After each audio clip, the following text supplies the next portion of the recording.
आर्य मंदिर था।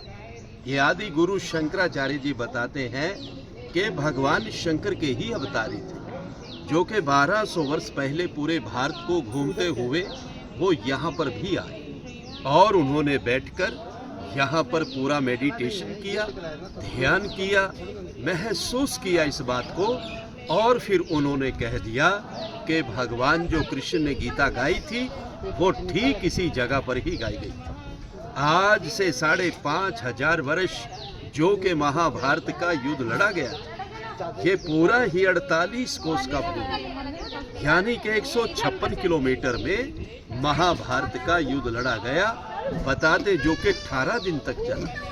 18 अध्याय गीता के हैं, 700 श्लोक है प्रभु जी उसके अंदर। आज जितना भी श्रद्धालु इधर में दूर दराज से आता है, चाहे वो मुंबई से आता है, दिल्ली से आता है, चंडीगढ़ से आता है, यूपी से आता है, वो भारत का किसी भी कोने से आता है, और आने के बाद उसके मन में एक ही सवाल होता है कि मैं जब भी कुरुक्षेत्र की भूमि पर जाऊंगा और फिर उधर में जाके ये सवाल करूंगा। उनका सवाल होता है प्रभु जी सीधा साधा सा कि हमें वो लाल मिट्टी तो बताइए कि किधर है, क्योंकि उस समय बहुत ही भयानक युद्ध हुआ था जिसके कारण वो पूरा का पूरा धरती लाल हो गया था। लेकिन आज वो लाल धरती अब हमें यहाँ पर दिखाई नहीं देता। क्यों नहीं देता?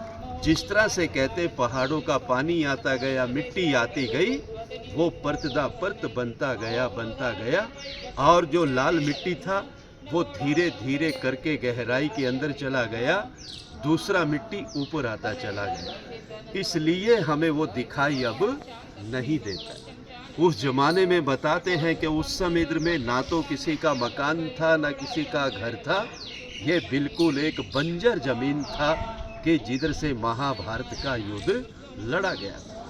आज हम जिस पवित्र भूमि पे आए हैं ये है मध्यम यानी कि सेंटर पॉइंट, कि जिधर से भगवान कृष्ण जी ने अर्जुन को गीता सुनाया। जब अर्जुन को इधर में आके मोह हो गया कि मेरे चाचा, मेरे दादा, मेरे सके संबंधी तो हैं प्रभु, मैं मारूं तो किसको मारूं, तो भगवान कृष्ण जी ने फिर इस जगह से कह दिया अर्जुन अगर तू नहीं मारेगा तो मारे ये सब जाएंगे, इसलिए उठो और युद्ध का तैयारी करो। कहते हैं कि फिर इसी जगह से युद्ध का शुरुआत हुआ और इसी जगह से विराट रूप के अर्जुन को दर्शन भी हुए।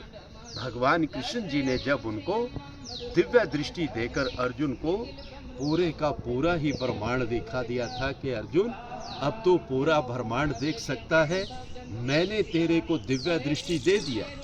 कहते हैं कि फिर इसी जगह पे आके अर्जुन का जो मोह था वो पूरी तरह से भंग हो चुका था।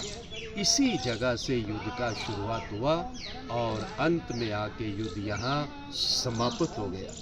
जिस पेड़ के नीचे प्रभु जी अभी आप दर्शन करके आए थे, जो रथ के सामने पेड़ है, भगवान कृष्ण जी ने उसी पेड़ के सामने ही अर्जुन को गीता सुनाया था, और गीता सुनाते समय वो पेड़ भी सदा सदा के लिए अमर हो गया था।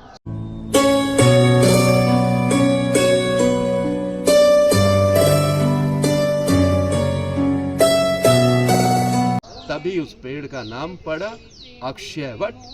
तो बहुत सारे श्रद्धालु यहाँ पर आते हैं, पेड़ को नमस्कार करते हैं, और जो उनकी मनोकामनाएं होती है वो इधर से पूर्ण किया जाता है। तो अभी हम जाएंगे और जाते समय हम चाहे तो उस पेड़ का परिक्रमा भी कर सकते हैं। उसमें एक मंत्र बोला जाता है, ओम नमो भगवते वासुदेवाय। क्या बोलेंगे? है कथा संग्राम की।